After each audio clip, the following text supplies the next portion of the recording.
नमस्कार, शाम के 7:30 बजने वाले हैं और वक्त है जोहार झारखंड का। बुलेटिन की शुरुआत बड़ी खबरों के साथ करेंगे। नीट पेपर लीक मामले में सीबीआई का एक्शन कैसे तेज हुआ है, इसकी पूरी जानकारी आपको देंगे। रामनगर में गेस्ट हाउस को सील कर दिया गया है।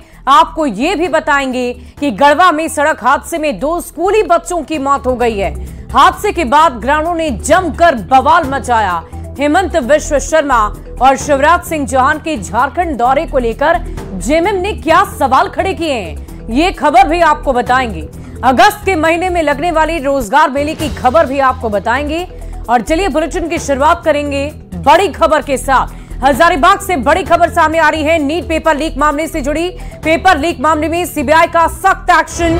सीबीआई ने राज गेस्ट हाउस को सील कर दिया है। जांच के बाद इसे सील कर दिया गया। जांच में कई अहम दस्तावेज मिले हैं। संचालक के नजदीकियों पर मीडिया से बदसलूकी का आरोप है, दुर्व्यवहार का आरोप है। इस वक्त की बड़ी खबर आपको बता रहे हैं। नीट पेपर लीक मामले में यह बहुत बड़ी कार्रवाई की गई है।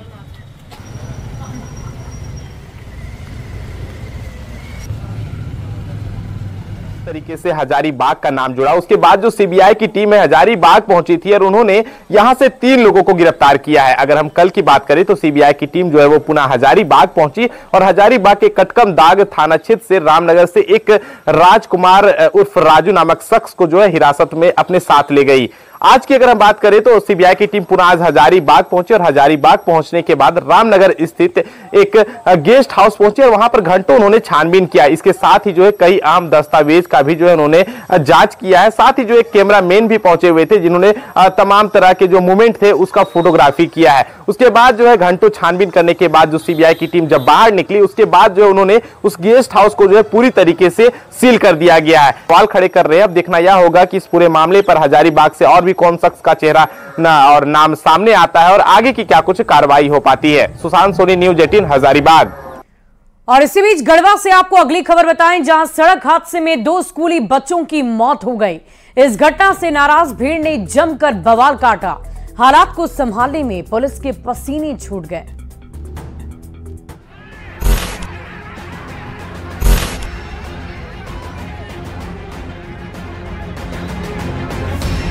दर्दनाक एक्सीडेंट में 2 बच्चों की मौत, भीड़ का बवाल और पिस्टल चमकाती पुलिस।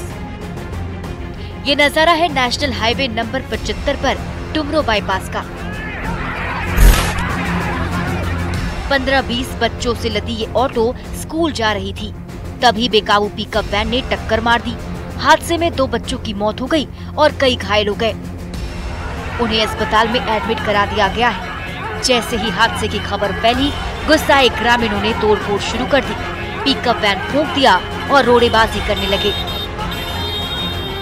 पिकअप गाड़ी और स्कूल का एक ऑटो था, उसमें एक्सीडेंट हुआ था। उसमें 2 बच्चा स्कूल वाला वो स्पॉट डेड कर गया था और डेड बॉडी को हम लोग ने हॉस्पिटल पहुंचा दिया। उसके बाद ये जाटा गांव उसके आसपास के गांव वाले काफी उग्र हो गए थे। स्कूली बच्चों की ऑटो को रौंदने वाले पिकअप वैन के ड्राइवर ने भागने की कोशिश की तो गुस्साए ग्रामीणों ने उसमें आग लगा दी। भीड़ यही नहीं रुकी, 8 और गाड़ी में तोड़फोड़ की गई। कंस्ट्रक्शन साइट पर हमला किया गया, मजदूरों से मारपीट। तब तक पुलिस ने मोर्चा संभाला तो भीड़ पथराव करने लगी। रंगा के डीएसपी और गढ़वा के बीडीओ पर हमला हुआ, जवानों से हाथापाई हुई। हालात को संभालने के लिए पुलिस ने हथियार चमकाए और भीड़ को दूर खदेड़ दिया।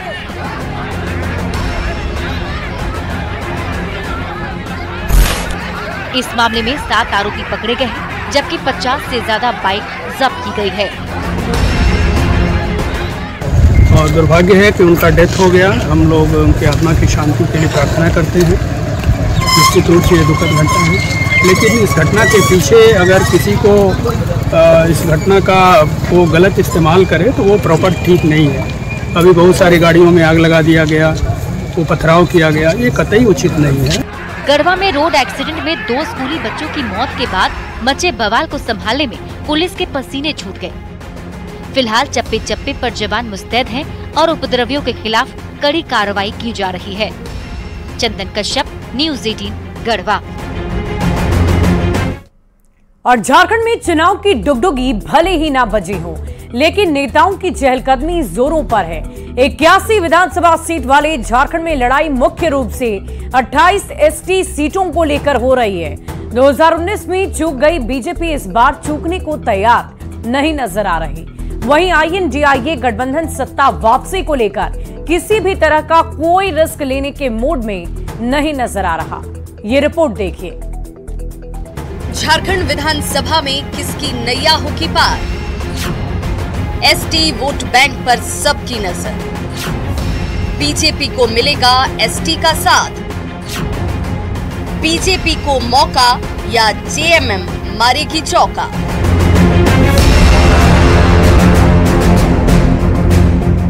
झारखंड में करीब 3 महीने बाद सत्ता का संग्राम होने जा रहा है।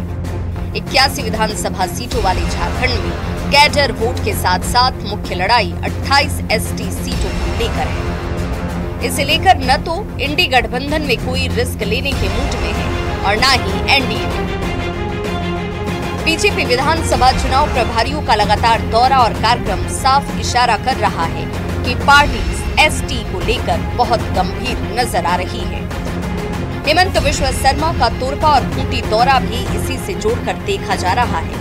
रांची पहुंचते ही हेमंत बिश्व शर्मा ने साफ कर दिया कि इस बार राज्य में बीजेपी की सरकार बनने जा रही है।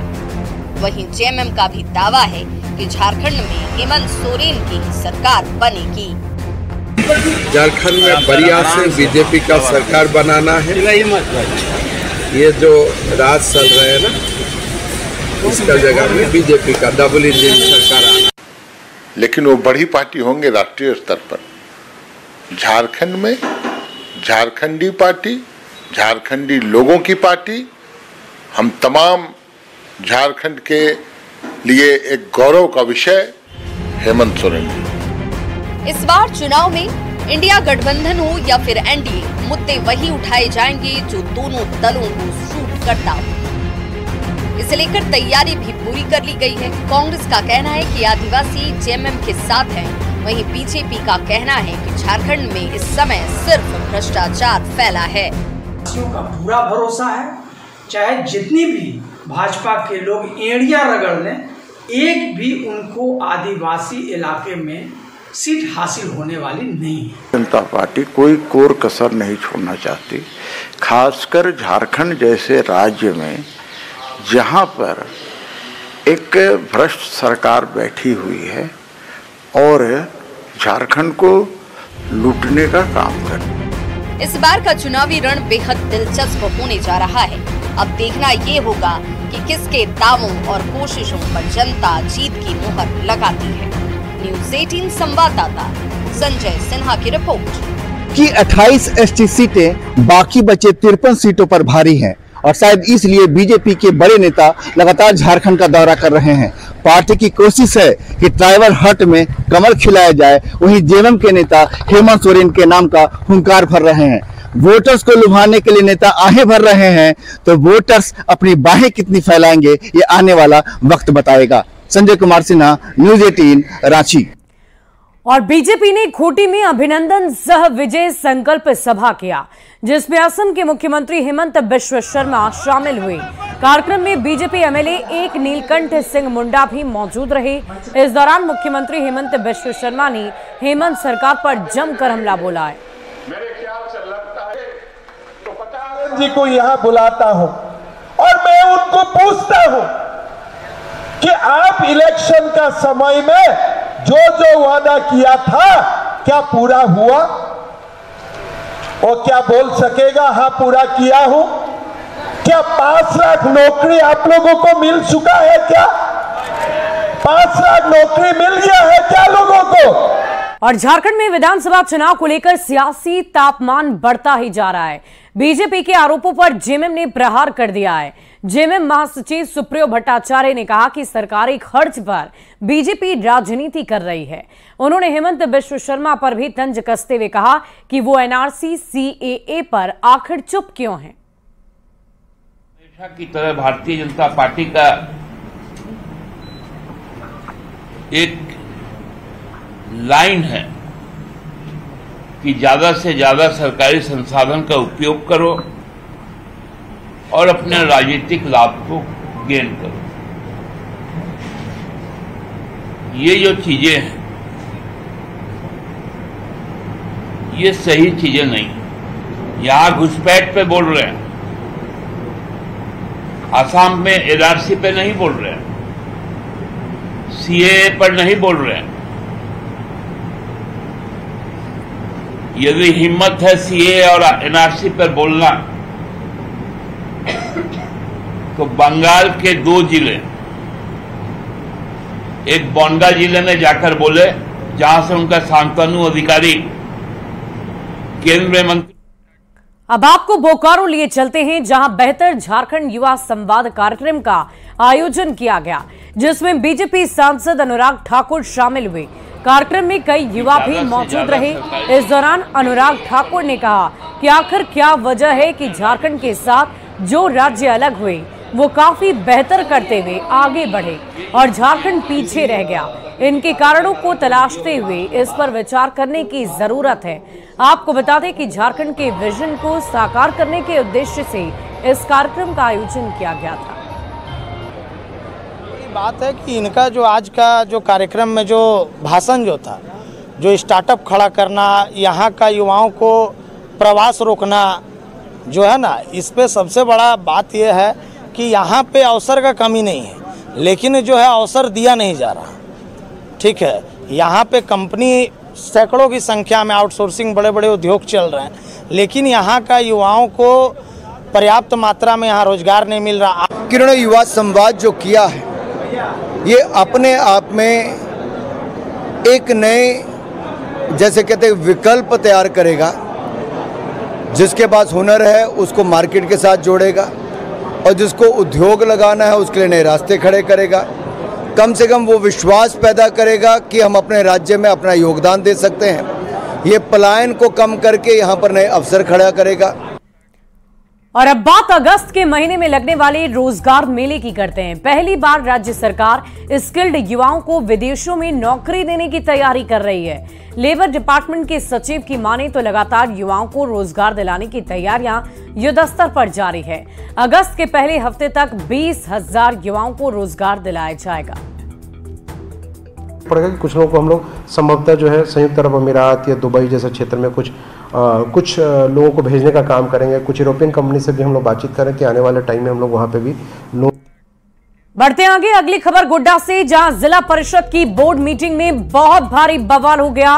बैठक शुरू होने के कुछ ही देर के बाद ही अध्यक्ष, उपाध्यक्ष समेत सभी जिला परिषद सदस्य ने बोर्ड मीटिंग का बहिष्कार कर दिया।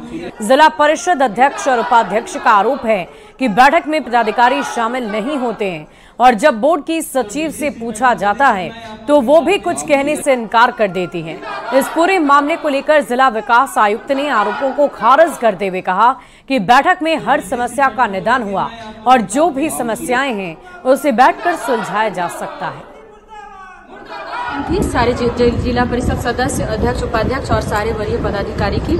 तो 11:30 बजे से मीटिंग का समय रखा गया था, तो हम लोग सभी आ चुके थे और सारे वरीय पदाधिकारी जितने भी हैं उनमें से हमेशा 2, 3, 4 मतलब 2-3 हमेशा मतलब नहीं ही रहते हैं और 3-4 मीटिंग हो चुकी है जिसमें आप रजिस्टर खोल के निकाल सकते हैं। शिक्षा विभाग से मैडम नहीं है, आंगनबाड़ी से नहीं है, समाज कल्याण से कभी नहीं रहते हैं, पेयजल से तो रहते ही नहीं है और विद्युत विभाग से भी नहीं रहते हैं। अभी तो ये मीटिंग रखाया गया जिला परिषद के जो थे 11 बजे से हम लोग इंतजार में बैठे थे और जो मीटिंग जो भी थे सब आए यहाँ पे और उसके बाद जो डीडीसी मैम आई 1 बजे वो आई कि कहीं मीटिंग था, नहीं आ रहे हैं। मैडम कॉल भी किए थे तो बोले कि अभी मीटिंग में है, आ रहे हैं। 1 बजे आए अध्यक्ष उपाध्यक्ष मैडम बोली कि मैडम सुनिए ये लोग पदाधिकारी नहीं आ रहे हैं, इन लोग को क्या किया जाए, हम लोग को बात नहीं चलने देता है, जो भी बात रखते हैं आगे नहीं बढ़ रहा है। विकास की गति को आगे देना, ना कि किसी एक मुद्दे पे ही हम समय बर्बाद करें। अभी हमको जाना भी है ये पे, एक ही मुद्दे पे क्यों अनुपस्थित है, वो हर बार मीटिंग में नहीं आती है, ऐसे होता है वैसे होता है। वो लोग कह रहे हैं कि लगातार हर मीटिंग में ऐसा ही होता है, कभी समस्याओं को नहीं सुना जाता है। नहीं ऐसी नहीं है, 6 बार कई बार भी मीटिंग हुई है, चेयरमैन के साथ साथ सभी जिला परिषद भी ये बात कर रहे हैं, समस्या का निदान हुआ है। और इसी बीच धनबाद से बड़ी खबर आ रही है। इनामी नक्सली की पत्नी जया गिरफ्तार। पुलिस ने प्रयाग मांझी की पत्नी को पकड़ लिया है। गुपचुप तरीके से इलाज कराने के लिए पहुंची थी। पुलिस ने निजी अस्पताल से उन्हें गिरफ्तार कर लिया है। 1 करोड़ का इनामी नक्सली है प्रयाग मांझी। जया मांझी पर भी था 25 लाख रुपए का इनाम। इस वक्त की बड़ी खबर आपको बता रहे हैं धनबाद से, जहां नक्सली की पत्नी जब अस्पताल छुपकर पहुंची इलाज कराने, उसी दौरान उनकी गिरफ्तारी की गई है। आपको बता दें कि 1 करोड़ का इनामी नक्सली है। उनका पति जया मांझी पर यानी कि उनकी पत्नी पर भी 25 लाख का इनाम था। तो अब बात करेंगे मौसम के मिजाज को लेकर। झारखंड में 2-3 दिन से बारिश नहीं होने की वजह से मानसून कमजोर होता नजर आ रहा है। मौसम वैज्ञानिकों का कहना है कि 2-3 दिन पहले तक बारिश ठीक हुई थी, लेकिन अब ज्यादा बारिश नहीं हो रही। उन्होंने बताया कि अब तक 186.1 मिलीमीटर हुई है, जबकि इसे 348.9 मिलीमीटर होना चाहिए था। मानसून की स्थिति है कि कुछ 2-3 दिन पहले तक में जो बारिश है थोड़ी ठीक हुई थी। कल में भी जो बारिश का उसका विस्तार ठीक रहा, बट क्योंकि हेवी रेनफॉल नहीं है और इस पीरियड में थोड़ा सा हम लोग एक्सपेक्ट करते हैं कि बीच बीच में बारिश थोड़ा सा हेवी भी हो, तो वैसा थोड़ा सा कल में कम देखने को मिला है, पिछले 2-3 दिनों में देखने को मिला था। तो कल में जो मानसून एक्टिविटी थी थोड़ी वीक थी, और अभी की स्थिति है कि अभी तक में जो एक्चुअल वर्षापात है 186.1 मिलीमीटर हुई है। और दुमका के होनहार किसान मिथिलेश यादव ने जुगाड़ से अनोखी मशीन बना डाली है। ये मशीन खेत में खड़ी हरी भरी फसल को पशु पक्षियों को बचाने में कारगर साबित होती है। ये रिपोर्ट देखिए। ऐसा कमाल नहीं देखा होगा आपने। देसी जुगाड़ से हर कोई हैरान। फसल को बचाने का अनोखा उपाय। हर हर हर, कभी डब्बा, कभी सोलर पैनल, तो कभी थाली के साथ। ये अजीब सी आवाज सुनकर आप भी हैरान हो रहे होंगे, आखिर ये दूर खेतों के बीच शोर कैसी है। जी हाँ, ये जो आप छोटी सी मशीन देख रहे हैं, ये हरी भरी फसल को आवारा पशु पक्षियों से बचाने का बड़ा कारगर नुस्खा है। देसी जुगाड़ से बनाए, घर में रखे हुए चीजों से बनाए। आर्थिक स्थिति थोड़ा डाउन है, उसकी वजह से थोड़ा अच्छा नहीं कर पाए, इसलिए घर में कुछ रखा हुआ चीज था, उसी की मदद से बनाए। दुमका के मेहनती किसान मिथिलेश यादव ने पक्षियों और जानवरों से अपनी फसल को बचाने के लिए ये छोटी सी मशीन बनाई है, जो सूर्य की रोशनी से बड़ी आसानी से चार्ज होते ही बजने लगती है। मशीन से होने वाले तेज शोर शराबे की वजह से पशु पक्षी वहाँ नहीं आते और खेत में खड़ी फसल बाल बाल बच जाती है। फसल को बोया था तो पक्षी वो लोग खा गए थे, थोड़ा कुछ हुआ तो वो जानवर खा गए।